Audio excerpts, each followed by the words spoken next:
नमस्कार, राधे राधे। कैसे हो आप सब लोग? होप सो सब लोग अच्छे होंगे। तो the Jio tutors row lessons में आप सबका हार्दिक स्वागत है। और इसी के साथ लास्ट सेशन में हमने बात की थी भारत रत्न पुरस्कारों की, इंडिया का सबसे बड़ा पुरस्कार। उसी के व्याप में हम नेक्स्ट पॉइंट पर आते हैं, अपने पद्म विभूषण, पद्म भूषण और पद्मश्री।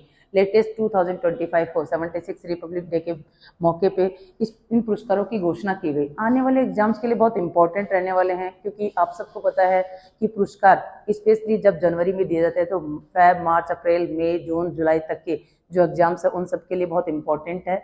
और इम्पोर्टेंट की कैटेगरी में आज हम, तब अपने पास थोड़ा सा टाइम है तो इसी में हम सब पहले उन पुरस्कार विजेताओं के साथ पहले देख लेते हैं हिस्ट्री, कब इसकी शुरुआत हुई, किन लोगों को दिया जाता है, और इसी के साथ साथ हम इस टॉपिक पर आगे चलेंगे। तो लास्ट सेशन में हमने बात की थी भारत रत्न पुरस्कार, जो इंडिया का सबसे बड़ा पुरस्कार है। उसी की 3 कैटेगरी आगे 2 जनवरी 1954 को जो भारत के प्रथम राष्ट्रपति थे डॉक्टर राजेंद्र प्रसाद द्वारा शुरुआत की गई। इनकी पद्म विभूषण, पद्म भूषण और पद्म श्री 3 कैटेगरी में इन अवार्ड्स को डिवाइड किया गया। तो सबसे पहले हम देखते हैं हिस्ट्री क्या रही है। तो जो नागरिकों के सम्मान में जो सर्वोच्च पुरस्कार है, सर्वोच्च स्थान रखने वाला जो पद्म पुरस्कार है, उसकी स्थापना कब की गई थी? आपकी 2 जनवरी 1954 को। इसके द्वारा भारत के प्रथम राष्ट्रपति थे डॉक्टर राजेंद्र प्रसाद।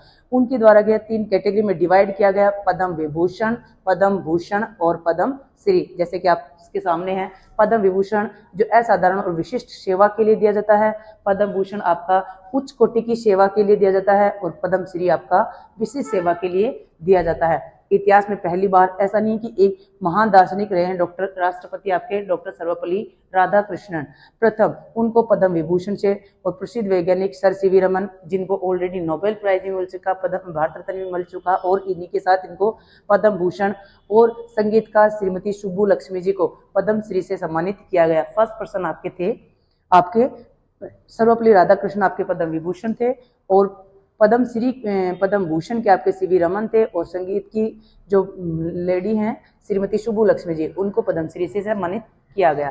इसी के आगे ये पुरस्कार आज तक पे देखा जाए तो कला, साहित्य, शिक्षा, खेल, चिकित्सा, विज्ञान आदि डिफरेंट टाइप के आपकी फील्ड में, सार्वजनिक सेवा में, समाज सेवा में करने वाले उन अनेक प्रकार के क्षेत्रों में, और जिन्होंने असाधारण योगदान दिया है, उनको यह पुरस्कार दिया जाता है।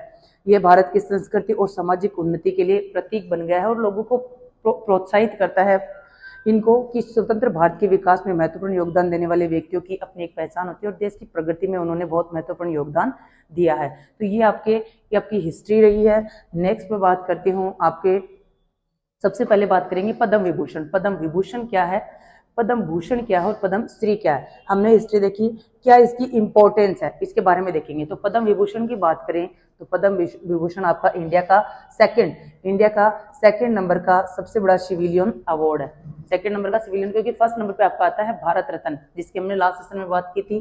सेकंड सिविलियन अवार्ड है, सबसे बड़ा नागरिक पुरस्कार है सेकंड नंबर का, जो असाधारण और विशिष्ट सेवा के लिए दिया जाता है। बात करें 1954 में स्थापित किया गया पुरस्कार भारत रत्न के बाद आता है, क्योंकि सबसे बड़ा अवार्ड कौन सा है? वर्ल्ड का सबसे बड़ा पुरस्कार आपका नोबेल पुरस्कार है, और इंडिया का सबसे बड़ा पुरस्कार आपका भारत रत्न है। इसके बाद सेकंड नंबर का जो आपका सिविलियन अवार्ड है वो आपका पद्म विभूषण है। एवरी ईयर दिया जाने वाला पुरस्कार है। 10 से 15 जो विशिष्ट लोग हैं उनको यह पुरस्कार दिया जाता है। विशेष रूप से इसको डिजाइन किया गया है, जिस पर जो आपकी ब्रॉन्ज मेडल मिलता है इसके अंदर, और उसी के साथ इस पर फुल अंकित होता है, एक सर्टिफिकेट इसमें दिया जाता है।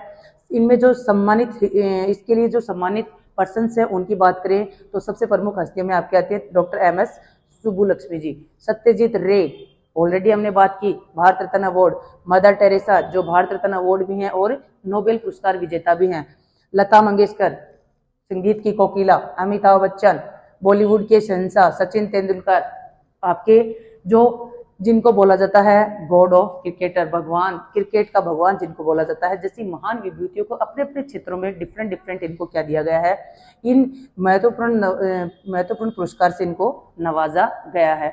इंपॉर्टेंस की बात करें तो इंपॉर्टेंस यह है कि इन्होंने अपनी फील्ड में बहुत अच्छे तरीके से इस पर काम किया है। जो है ये बहुत ही जो दिया जाता है पद्म विभूषण जो दिया जाने वाला पुरस्कार है, इसमें निष्पक्ष है, ना किसी जाति धर्म, जैसे भारत रत्न की हमने बात की थी, न किसी जाति धर्म रंग भेदभाव को ध्यान में रखते हुए नहीं दिया जाता है, जो सबसे क्या है, सभी जाति धर्म से सबसे क्या है, परे है।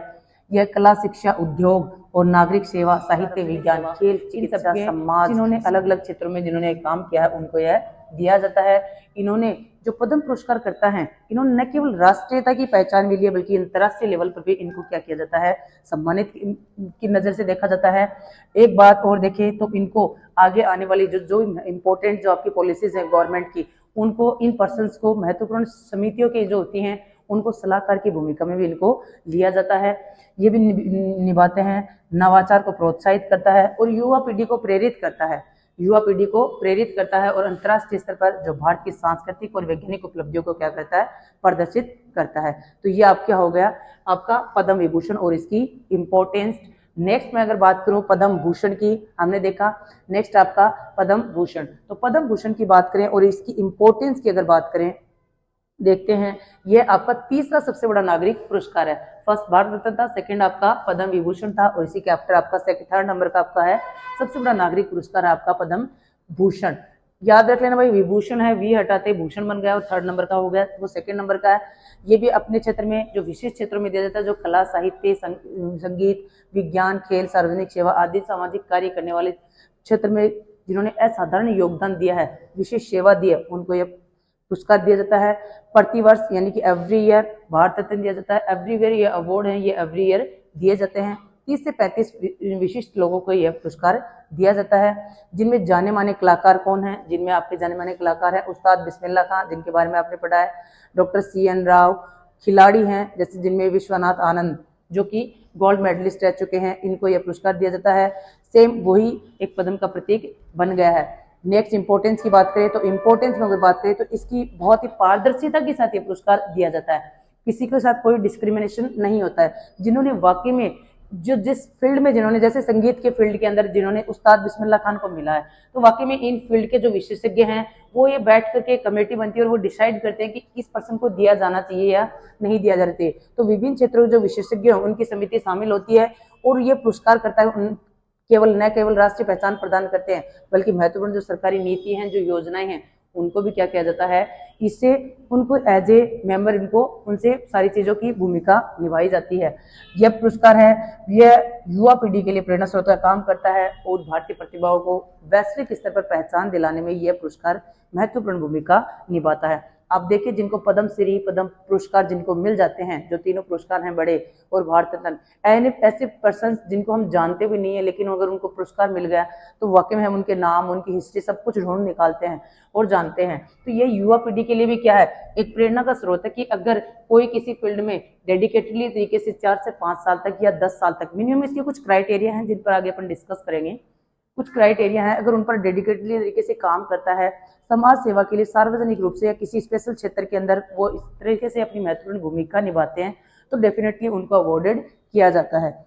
नेक्स्ट की मैं बात करूं, आपके लास्ट वन जो पद्म श्री है उनकी बात करें, इसी के साथ हम बात भी करेंगे नेक्स्ट जो 2025 में किन किन को मिल चुका है, लेटेस्ट जो आने वाले एग्जाम के लिए इंपॉर्टेंट है उनके बारे में देखेंगे। ये है कि हमें किसी भी चीज का बेसिकली हमें पता होना चाहिए, हिस्ट्री पता होनी चाहिए, क्योंकि अगर हिस्ट्री पता होती है तो बेसिकली चीजों को, ये तो अब जैसे पद्म श्री मिले हैं अब तक आज तक, अगर मैं बात करूं 2025 के अंदर तो आपको 113 लोगों को क्या मिला है, पद्मश्री अवार्ड से नवाजा गया है। 7 बड़े लोगों को आपका पद्म विभूषण, 19 लोगों को पद्मश्री, टोटल आपके कुल मिलाकर के आपके 139 पर्सन्स को क्या मिला है, इस अवार्ड से सम्मानित किया गया है। तीनों अवार्ड को मिलाकर के 139 पर्सन्स के मिला है। लेकिन ये क्या एक फैक्ट है, इसको आप याद कर सकते हैं। जैसे जैसे एग्जाम आ गया आप एवरी ईयर तो अवार्ड दिया जाता है और एवरी ईयर नाम क्या होते रहते हैं, चेंज होते रहते हैं। लेकिन हिस्ट्री पता होनी चाहिए कि हाँ वाकई पद्मश्री होता क्या है, किसको दिया जाता है, क्या पता आगे जाकर के जीवन में दिया जा सकता है।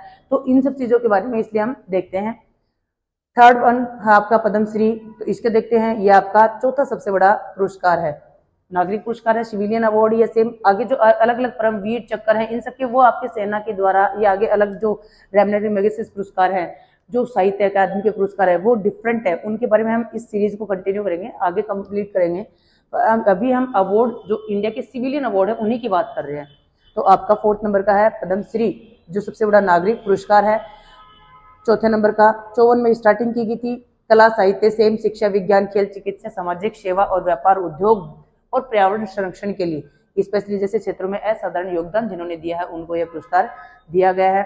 प्रतिवर्ष आपको पता है कि गणतंत्र दिवस की अवसर पर यह क्या किया जाता है, राष्ट्रपति भवन में एक कार्यक्रम यह आयोजित किया जाता है, उसमें यह सम्मान सबको दिया जाता है, जिसमें वही तांबे से निर्मित आपका पदक, एक सर्टिफिकेट और विशेष समारोह में से सम्मान शामिल होता है। यह पद्म श्री है, इसकी खास बात है क्योंकि इसकी कंपैरेटिवली भारत रत्न पद्म विभूषण से कैटेगरी क्या हो जाती है, डाउन हो जाती है, और लोगों को प्रोत्साहित करने के लिए 100 से अधिक लोगों को क्या दिया जाता है, एवरी ईयर आपका ये पुरस्कार दिया जाता है। जैसे अब की बार कितने लोगों को दिया गया है, आपका 113 लोगों को यह पुरस्कार दिया गया है। तो एवरी ईयर 100 से अधिक व्यक्तियों को यह पुरस्कार दिया जाता है। कौन सा? पद्म श्री। अगर मैं बात करूं इसकी इंपॉर्टेंस की, तो इंपॉर्टेंस वही है कि ये प्राप्त करना कि एक व्यक्ति के जीवन का सर्वोच्च लक्षण होता है। अगर आप अपने जीवन में कभी आपको लगे किसी अवार्ड से आपको नवाजित किया जाता है या सम्मानित किया जाता है, तो आपको भी अपने आप में क्या होता है, आपके लिए एक प्राउड मोमेंट होता है वो। ऐसे ही अगर पद्मश्री हो, जो भी सिविलियन अवार्ड है, वो एक व्यक्ति के जीवन का सर्वोच्च क्षण होता है, जो उनकी विशेष सेवा और उपलब्धियों की राष्ट्रीय स्तर पर मान्यता का प्रतीक है।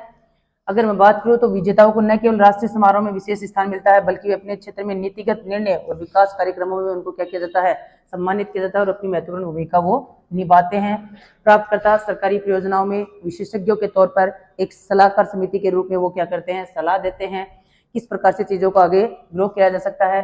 शैक्षिक संस्थानों में मार्गदर्शक की भूमिका निभाते हैं। अब देखो कोई अवार्डेड पर्सन ऐसे होता है तो हम भी उस चीज को क्या करते हैं, आगे लेकर कहते हैं कि ताकि समाज के लिए, सोसाइटी के लिए, सारी चीजों के लिए क्या है, एक वो आपका प्रेरणादायक रूप से चीजें बने, समाज में विशेष प्रतिष्ठा प्राप्त करते हैं, और सब यह सम्मान युवा पीढ़ी के लिए प्रेरणा का स्रोत बनता है। कैसे? जैसे आप इसका एग्जाम्पल आप देख सकते हो, आपके गाँव में कोई एक IAS RPS लगते हैं या किसी बड़ी पोस्ट पर अच्छे लगते हैं, तो वाकई में लोग बाग उनका क्या करते हैं, सम्मानित करते हैं। क्यों करते हैं? उसकी रीजन क्या पीछे का, ताकि युवा पीढ़ी वो उसके लिए एक प्रेरणा का स्रोत बन जाए कि आप भी अपने जीवन में बहुत कुछ कर सकते हो, आगे बढ़ सकते हो। तो इन सब चीजों के लिए मोटिवेट करने के लिए दिया जाता है। इसी प्रकार से अपने सिविलियन अवार्ड की क्या हुई थी, शुरुआत हुई थी। नेक्स्ट बात करते हैं कि क्या इसकी विशेषता, कुछ मानदंड है किसको लेकर के, पद्मश्री को लेकर के, पद्म विभूषण को लेकर के। तो आपके मानदंड है, तो सर्वोच्च नागरिक पुरस्कारों में से एक पद्म पुरस्कार है, जो आपका कुछ विशिष्ट मानदंड इसके लिए रखी गई हैं। योग्यता उपलब्धियों की बात करें तो विशिष्ट और असाधारण सेवा की उपलब्धि का जो प्रदर्शन करते हैं उनको यह अवार्ड दिया जाता है। अपने क्षेत्रों की बात कर ली थी, कला, साहित्य और आपके शिक्षा, खेल, चिकित्सा, सामाजिक कार्य, विज्ञान और सार्वजनिक सेवा के लिए पुरस्कार दिए जाते हैं। अगर इसी की बात करें नैतिक चरित्र, तो बिल्कुल उच्च नैतिक चरित्र होना चाहिए, सामाजिक प्रतिष्ठा होनी चाहिए, किसी भी चीज का क्या नहीं होना चाहिए, कोई किसी चीज का उस पर दाग नहीं होना चाहिए, साथ ही किसी प्रकार से विवादित नहीं होना चाहिए। अगर किसी कंट्रोवर्शियल पर्सन को जब अवार्ड मिला या ऐसी कोई चीज में किया गया, तो सब लोगों को क्या रहता है, फिर उस चीज से क्या होता है, विश्वास उठता है, वो चीजें बन नहीं पाती हैं। सेवा की उपलब्धि की बात करें तो लंबे समय तक जिसने निरंतर रूप से काम किया है, विशेष महत्व जिन्होंने दिया है जिस काम में, कम से कम 25 सालों तक, कम से कम आपके 25 सालों तक जिसने सक्रिय रूप से, एक्टिव रूप से उन्होंने जिस फील्ड में काम किया है, उनको यह अवार्ड दिया जाता है। इन मानदंडों को बिल्कुल सख्ती से पालन किया जाता है, क्योंकि अगर मानदंडों को, अगर रूल रेगुलेशन आपके प्रॉपर नहीं हुए, तो पुरस्कारों की कैटेगरी क्या हो जाती है, डाउन हो जाती है। तो प्राथमिक इनको आधार माना जाता है इस प्रोसेस के अंदर। तो इसी के साथ हम नेक्स्ट अपना पद्म विभूषण, पद्म भूषण और इसकी पद्मश्री की प्राप्त करने की प्रक्रिया। तो प्रक्रिया में हम बात करेंगे तो एवरी ईयर दिए जाने वाला यह पुरस्कार 1 से 15 मई तक क्या किया जाता है, नामांकन आमंत्रित किए जाते हैं। नामांकन में अगर मैं बात करूं कि कोई भी भारतीय नागरिक जो किसी भी योग्य व्यक्ति का क्या कर सकता है, नामांकन कर सकता है। लाइक मतलब ये आपकी पद्म अवार्ड्स की क्या है, ऑफिशियली साइट है, जिसमें आप क्या कर सकते हो इजिली, अगर आपको लगता है कि आपकी सोसाइटी में या आपके नियर बाय कोई भी पर्सन ऐसा जिन्होंने वाकई में समाज के लिए, सेवा के लिए काम किया है, तो आप उसका क्या कर सकते हो, नामांकन कर सकते हो, नामांकित कर सकते हो। और मंत्रालय रूप में, प्रत्येक रूप से मंत्रालय क्या करता है, जमा करता है। अगर मैं डिसीजन की बात करूं तो प्रधानमंत्री की अध्यक्षता वाली एक कमेटी होती है, और वो कमेटी क्या करती है, राष्ट्रपति समितियों क्या करती है, प्रेषित करती है, और उसके बाद राष्ट्रपति इस पर अंतिम रूप से मोहर लगाता है, और नवंबर मंथ में सूची है वो जारी कर दी जाती है। उपराष्ट्रपति की अध्यक्षता में 12 सदस्य मेंबर्स होते हैं, जिनको पद्म पुरस्कारों के जो प्रत्येक नामांकन है उनकी विस्तृत रूप से जांच करती है। लाइक मतलब किसी पर्सन को आर्ट के अंदर या कला या साहित्य के अंदर वह पुरस्कार देना है, तो उसके विशेषज्ञों की एक टीम आती है, और वो टीम द्वारा क्या किया जाता है, उस चीज का जांच की जाती है, और परामर्श करके लास्ट अल्टीमेटली उस समिति द्वारा क्या किया जाता है, उस उम्मीदवार को क्या किया जाता है, उसका गहन रूप से मूल्यांकन किया जाता है। नेक्स्ट बात करूं तो मैं पुरस्कार समारोह की, तो एवरी ईयर गणतंत्र दिवस के अवसर पर पूर्व संध्या में यह पुरस्कार राष्ट्रपति भवन में यह आयोजित किया जाता है, और विजेताओं को राष्ट्रपति द्वारा स्वर्णिम पदक और इसी के साथ जो सर्टिफिकेट है वो आपका दिया जाता है।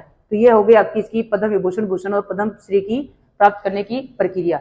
नेक्स्ट मैं बात करूं तो कुछ मानदंड हैं जिनके बारे में हमने ऑलरेडी डिस्कस कर लिया। जो मानदंड है कि है जो नागरिकता है, जो आयु संबंधी की अगर हम उसकी बात करें तो पर्सन है वो विदेशी भी हो सकता है और अपना इंडिया का भी हो सकता है, यानी कि भारतीय भी हो सकता है और विदेशी नागरिक भी हो सकता है। किसी भी पर्सन का आवेदन कर सकते हैं, लेकिन वह पर्सन 18 ईयर से क्या होना चाहिए, अबव होना चाहिए और कम से कम जिसने उस फील्ड में काम किया है, जिस साहित्य के क्षेत्र में, किसी भी समाज सेवा, सार्वजनिक सेवा में, तो कम से कम 10 सालों का उसके पास क्या होना चाहिए, अनुभव होना चाहिए, उसने उसमें काम किया हो। बात करूं तो आपराधिक रूप से उसका कोई रिकॉर्ड नहीं होना चाहिए, बिल्कुल स्वीकार्य रूप से क्या होनी चाहिए, चीजें होनी चाहिए। उसी के साथ आपको उन्हीं लोगों को, पर्सन को क्या दी जाती है, प्राथमिकता दी जाती है। अब आपके लिए एग्जाम के पॉइंट ऑफ व्यू से अगर मैं बात करूं तो ये आपके लिए क्या है, इंपॉर्टेंट है। पद्म विभूषण पुरस्कारों की जो लिस्ट है वो आपके सामने है 2025 में। अल्टीमेटली क्वेश्चन आपका यहीं से आना है। क्वेश्चन आना कैसे है, जैसे क्योंकि टोटल जो पुरस्कार हमने बात कर ली थी ऑलरेडी, जो टोटल जो पुरस्कार कितने दिए गए थे, 139 पुरस्कार दिए गए थे, जिनमें 7 आपके क्या हैं, पद्म विभूषण हैं और 19 के आसपास आपके क्या हैं, पद्म भूषण हैं और 130 के आसपास आपके पद्म श्री हैं। टोटल में अगर बात करूं इन टोटल पुरस्कारों में से 139 में से तो 23 पर्सन्स हैं जो आपकी क्या हैं, फीमेल्स हैं जिनको यह पुरस्कार मिला है। 23 फीमेल्स हैं। अगर 139% में बात करूं तो 23 महिलाओं को क्या मिला है, पुरस्कार से सम्मानित किया गया है। उसके बाद बात करूं तो 10 आपके क्या हैं, प्रवासी भारतीय हैं। अभी हमने बात की थी ना कि प्रवासी भारतीय को या विदेशी नागरिक भी क्या कर सकता है, आवेदन कर सकता है। तो 10% आपके ऐसे हैं जो प्रवासी भारतीय के रूप में हैं जिन्होंने भी क्या किया है, आवेदन किया है। और 13% आपके क्या है, मरणोपरांत, पोस्ट मोर्टस, यानी मरणोपरांत, मरने के बाद उनको क्या दिया गया है, यह पुरस्कार से सम्मानित किया गया है। और 10% आपके क्या थे, प्रवासी भारतीय। तो ये हमने इनके बारे में बात की। अब जो पद्म विभूषण की लिस्ट है वो आपके सामने है और लिस्ट में फर्स्ट है आपके दुबुवर नागेश्वर रेड्डी। किस क्षेत्र में दिया गया और कहाँ के रहने वाले हैं वो हमने देखा है। तो दुबुवर नागेश्वर रेड्डी है तो रेड्डी दत्ताते ही आपके माइंड में आता होगा कहाँ के हैं, तेलंगाना और आंध्र प्रदेश। रेड्डी कहाँ पे है, क्योंकि चंद्रशेखर रेड्डी, सारे के सारे आप रेड्डी आप कहाँ मिलेंगे आपको, तेलंगाना आंध्र प्रदेश के। तो ये आपके तेलंगाना के हैं। न्यायमूर्ति है आपके सेवानिवृत्त रह चुके हैं जगदीश सिंह केयर, जिनको सार्वजनिक मामले मिला, चंडीगढ़ के हैं। कुमुदनी रजनीकांत लाखिया, तो ये आपकी आर्ट के क्षेत्र में मिला है और ये गुजरात के हैं। लक्ष्मी नारायण सुब्रमण्यम की बात करूं तो कला के क्षेत्र में कर्नाटक से वासुदेव नारायण, इनको मृत्यु पश्चात मिला है। ओसोम सुजुकी, जो आपके सुजुकी के क्या है, सह स्थापक है, जापान के पर्सन है, जापान के पर्सन थे जिन्होंने व्यापार और उद्योग में क्या किया है, एक उत्कृष्ट योगदान दिया है। इनको पद्म विभूषण से सम्मानित किया गया है। और शारदा सिन्हा, जिन्हों बिहार की कोकिला कहा जाता है, क्या कहा जाता है, बिहार की कोकिला के रूप में जिनको जाना जाता है, शारदा सिन्हा, जो संगीत की कोकिला, वो आपकी, उनको भी यह पुरस्कार मिला है। 2024 में ही शारदा सिन्हा की क्या हो गई थी, डेथ हो गई थी। तो ये 7 पर्सन, ये 7 महान विभूतियां जिनको पद्म विभूषण से सम्मानित किया गया है। उसके आफ्टर मैं बात करूं आपके नेक्स्ट पॉइंट की, तो आपकी सूची है वो है पद्म भूषण पुरस्कारों की। पद्म भूषण किन किन को दिया गया है, तो टोटल आपके कितने पर्सन हैं, 19% हैं जिनको पद्म भूषण दिया गया है। 3rd सिविलियन अवार्ड, तो सूर्य प्रकाश है। अलग अलग क्षेत्र में इनके नाम आपको थोड़ा ध्यान रहना चाहिए भाई, साहित्य और शिक्षा के अंदर सूर्य प्रकाश को, अनंत नाग को, विवेक दोबेरॉय को, जतिन गोस्वामी को, जो सकुपेरेपम केरल के हैं, कैलाश नाथ दीक्षित हैं दिल्ली के, मनोहर जोशी जिनको मरणोपरांत मिला है सार्वजनिक मामले में महाराष्ट्र के हैं, नल्ली कुप्पुस्वामी चेट्टी जो व्यापार उद्योग में तमिलनाडु के हैं, नंदमूरी बालकृष्णा आंध्र प्रदेश के, पीआर श्रीजेश कौन है पीआर श्रीजेश, खेल के अंदर केरला के हैं। अभी इन्होंने क्या ले लिया, संन्यास ले लिया। हॉकी टीम के, हॉकी के पूर्व गोलकीपर, हॉकी के खिलाड़ी रह चुके हैं, पूर्व गोलकीपर रह चुके हैं आपके कौन है, पीआर श्रीजेश। मेजर ध्यानचंद को 1956 के अंदर क्या मिला था, पद्म भूषण मिला था। किसको, मेजर ध्यानचंद को। ध्यान देना भी बहुत इंपॉर्टेंट बात है। खेल क्षेत्र के अंदर मैं अगर बात करूं, और खेल क्षेत्र के अंदर में मैं बात करूं स्पेशली किसमें, हॉकी के अंदर, हॉकी का जादूगर किसको कहा जाता है, मेजर ध्यानचंद को। इनके नाम से अवार्ड की भी शुरुआत हो चुकी है। तो मेजर जो ध्यानचंद थे, इन्हीं के बिहाफ पे इनके बाद 2nd नंबर के पर्सन है आपके कौन, आपके पीआर श्रीजेश, जिनको हॉकी के अंदर क्या मिला है, पद्म विभूषण पुरस्कार से सम्मानित किया गया। फर्स्ट पर्सन थे हॉकी के मेजर ध्यानचंद जिनको दिया गया। सेकंड पर्सन आपके PR श्रीजेश जिन्होंने 2024 में ओलंपिक के अंदर क्या मिला है, मेडल से इनको सम्मानित किया गया था पूरी टीम को।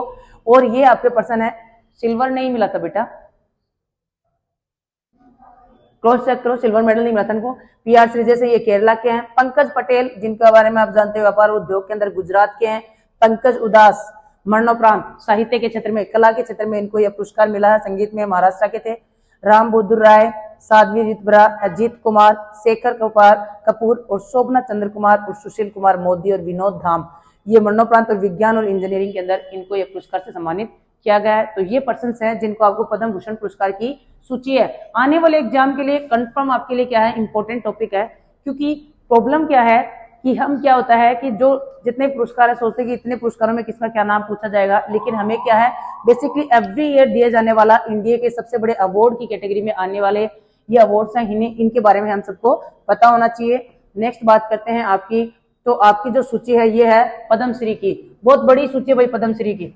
पद्मश्री की बात करें तो पद्मश्री की क्या है सूची बहुत बड़ी है। और बात करें तो आप सबको पता है पद्मश्री, तो पद्मश्री कितने लोगों को दिया गया है, 113% को क्या दिया गया है, पद्मश्री से नवाजा गया है। अब 113% है तो उनमें आप देखो 113 के नाम हम पढ़ते पढ़ते तो अपने को बहुत टाइम लग जाएगा। तो ये लिस्ट आपके सामने है जिनमें से आप पढ़ लेना।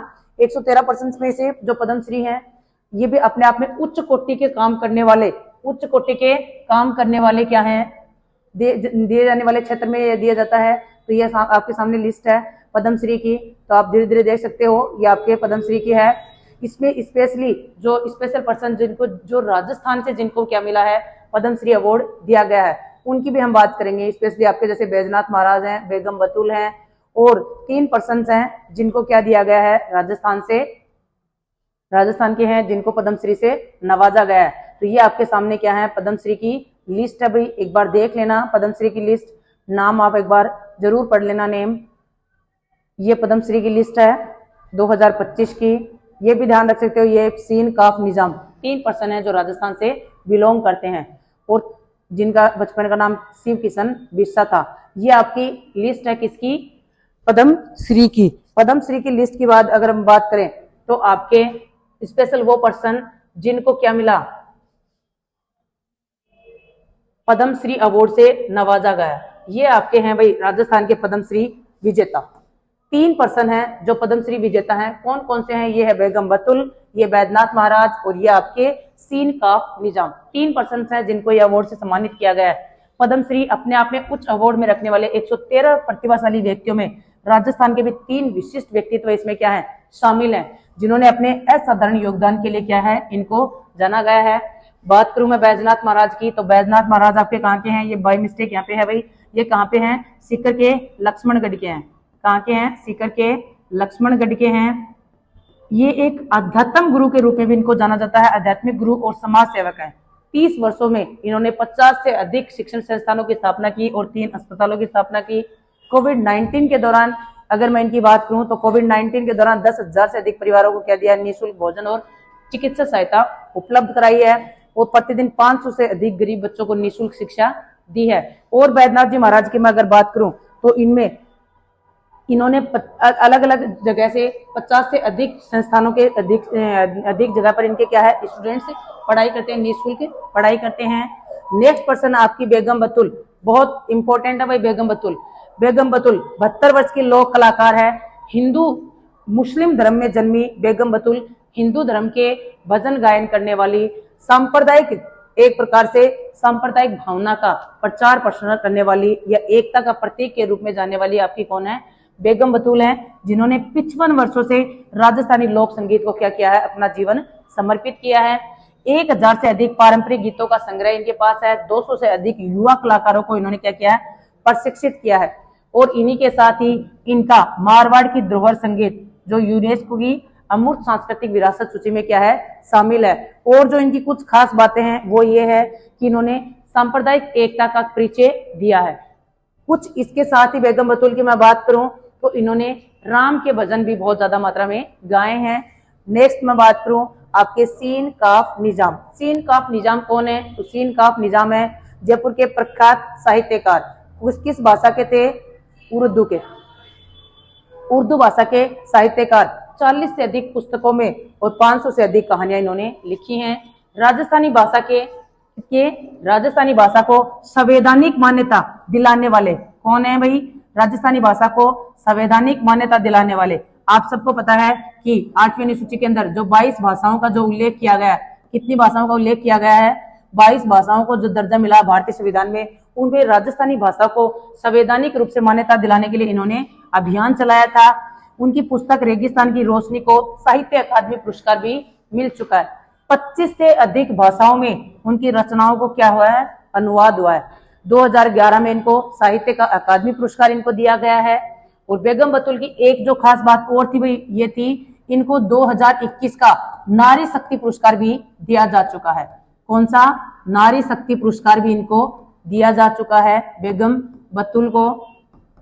कब? अंतर्राष्ट्रीय महिला दिवस 2022 में अंतर्राष्ट्रीय महिला दिवस पर जब सेलिब्रेट किया गया था, तब इनको नारी शक्ति पुरस्कार 2021 का दिया जा चुका है। किनको? बेगम बतुल को।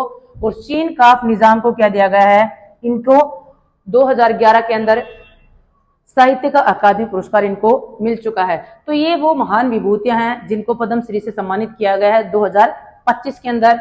इन्होंने राजस्थान की समृद्ध सांस्कृतिक विरासत को ही के प्रतीक ही नहीं है, बल्कि इन्होंने ये नई पीढ़ी के लिए प्रेरणा स्रोत के रूप में इन्होंने काम किया है, बन गए हैं। और राजस्थान की पहचान को राष्ट्रीय स्तर पर ही नहीं, अंतर्राष्ट्रीय स्तर पर भी इन्होंने पहचान दिलाई है।